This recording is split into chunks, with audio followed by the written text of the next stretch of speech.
There's a fundamental truth about human nature that most people either ignore or never fully grasp. And it's this: people are, by default, interested in themselves. Their goals, their ambitions, their problems, their image, their reputation, their survival. This isn't a criticism. It's not even cynicism. It's just how we're wired. Evolution has programmed us to protect and prioritize ourselves, our needs, our desires, our interests. Now, let's take that truth and apply it to something as common and seemingly innocent as asking for help. Think about the last time you needed something from someone, anything. A favor, support, attention, money, opportunity. What did you do? How did you ask? If you're like most people, you probably made it all about you. You might have said something like, "This means a lot to me." Or, "I've been working so hard, I really deserve this." Or even, "Please, I just need a break. Someone to give me a chance." And I get it. It feels natural to present your case with emotion. To hope that the person you're speaking to has empathy.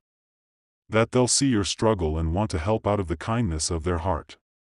But here's the brutal truth, and once you understand this, it will change the way you operate forever. Nobody cares about your struggle as much as you do. That's the foundation of Law 13 in the 48 Laws of Power. When asking for help, appeal to people's self-interest, never to their mercy. Let that sink in.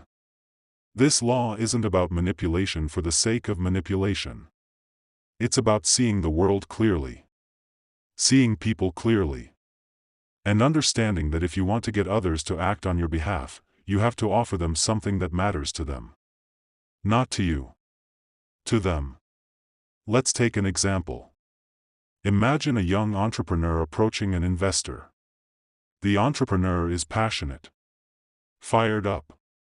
They've worked nights and weekends, sacrificed time, energy, maybe even their health, building something they believe in. And when they sit across from the investor, they lay it all out. They talk about how much this business means to them. About the sleepless nights. The vision. The dedication. The sacrifices. And the investor listens. Nods. Smiles. Then passes. Why? Because none of that has anything to do with them. And they're the ones you're asking for help. Now imagine a different approach.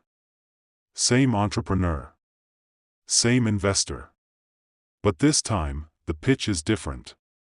This time, the entrepreneur walks in and says, "This business is tapping into a growing market worth $10 billion. We've identified a gap, and here's how we're uniquely positioned to fill it. If you invest now, you'll get in early on something scalable and high margin. Here's your potential return over the next 3 years." Now the investor leans in. Why? Because it's no longer about your dream. It's about their opportunity. That's the core of this law. Speak to what moves them, not what moves you. But let's zoom out and think about why this works, why it has always worked, across cultures, history, and human interactions of all kinds.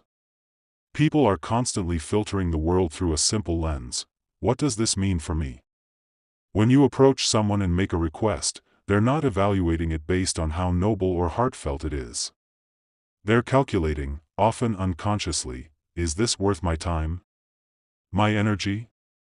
My resources? What's the return? What do I get?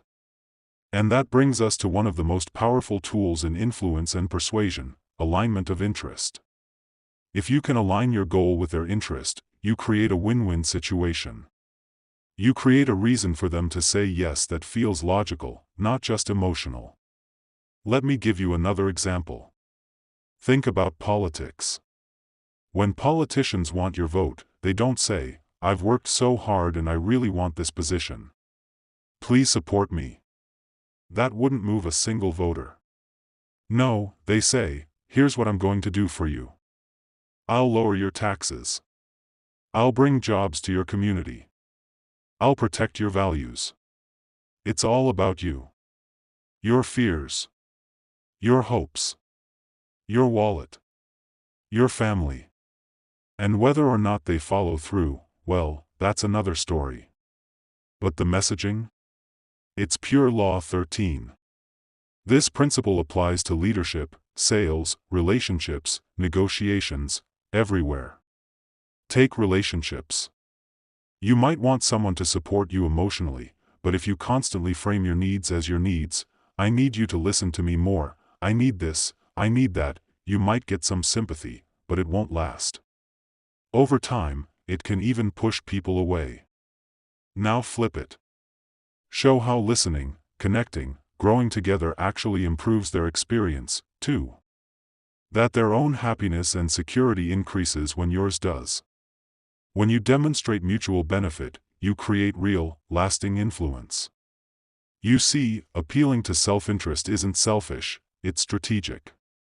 And the truth is, it can be done with integrity. You don't have to lie. You don't have to manipulate. You just have to do your homework. You have to understand what the other person values, what they fear, what they want, what they're chasing. And then frame your request, your pitch, your message, whatever it is, around that. Let's talk about one of history's greatest examples of this principle in action, Benjamin Franklin. Franklin once had a rival in the Pennsylvania legislature who openly disliked him.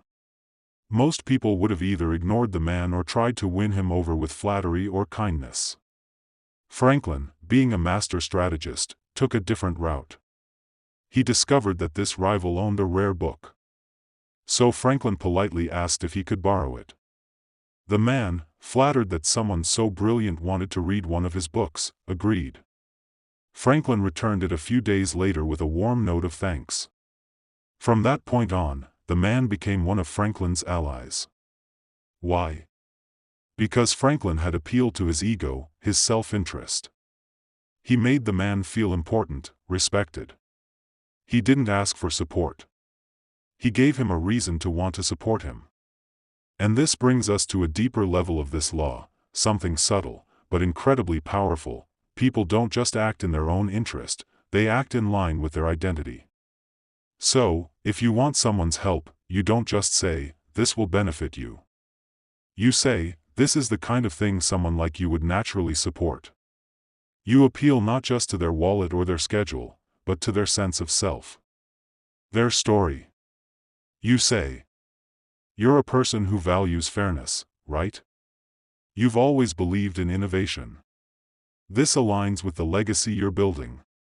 Now you're not just offering them a benefit, you're offering them validation. A way to reinforce the image they already have of themselves. That's why this law is so enduring. It's not just about practical benefits. It's about tapping into the deep drivers of human behavior: status, identity, recognition, power, desire, fear, ambition. Let's say you're trying to sell an idea to your boss. Don't just go in with what you think is right. Go in with how your idea will make them look good. How it solves their problems. How it positions them as a visionary.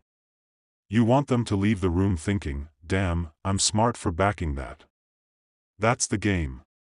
Now, some of you might be wondering, isn't this manipulative? Isn't it wrong to appeal to people's self-interest rather than just being open and honest? But think about it like this: if your cause, your request, your need is genuine, and if delivering it through their self-interest helps both of you, what's wrong with that? You're not tricking anyone. You're presenting the truth in a way that resonates. You're not begging. You're not pleading. You're speaking their language. Let's look at how this law breaks down in 4 simple steps. 1. Know what you want. You have to be clear. Are you seeking support, money, time, influence, access? What's your ask? 2. Know what they want. What does the other person care about? Is it money? Legacy? Power? Security? Recognition? 3. Bridge the two. Find the overlap. Show how helping you actually helps them. Not theoretically. Tangibly. 4. Deliver with clarity and confidence. Make your ask clean. Make it easy. Make it obvious why it's in their best interest to say yes. Now, contrast this with the ineffective approach, appealing to pity. This almost never works long-term. Maybe once, maybe twice. But humans are wired to pull away from weakness, not lean in. We respect strength. We're drawn to value. So be valuable. Be strategic. And here's something else: when you learn to appeal to self-interest, you also learn something deeper: empathy. You learn to step outside of yourself and into someone else's world. You learn to listen, to study, to observe. You become more persuasive because you become more aware. And that awareness, that emotional intelligence, is what separates average persuaders from great ones. Remember, the world doesn't owe you anything. People don't owe you support just because you're passionate. Success doesn't come from how badly you want something. It comes from understanding the terrain and navigating it with skill. And Law 13? That's one of your sharpest tools. So the next time you're about to make a request, stop. Ask yourself, am I making this about me, or am I showing them what's in it for them? Have I framed this in a way that aligns with their goals, their desires, their values? Because the moment you stop asking for mercy and start appealing to self-interest, the game changes. You move from being a beggar to being a partner. From being a liability to being an asset. And when people see you as an asset, someone who brings them value, they don't just help you. They champion you. They open doors. They make calls. They offer more than you asked for. Why? Because it's in their best interest to do so. And that, my friend, is real power.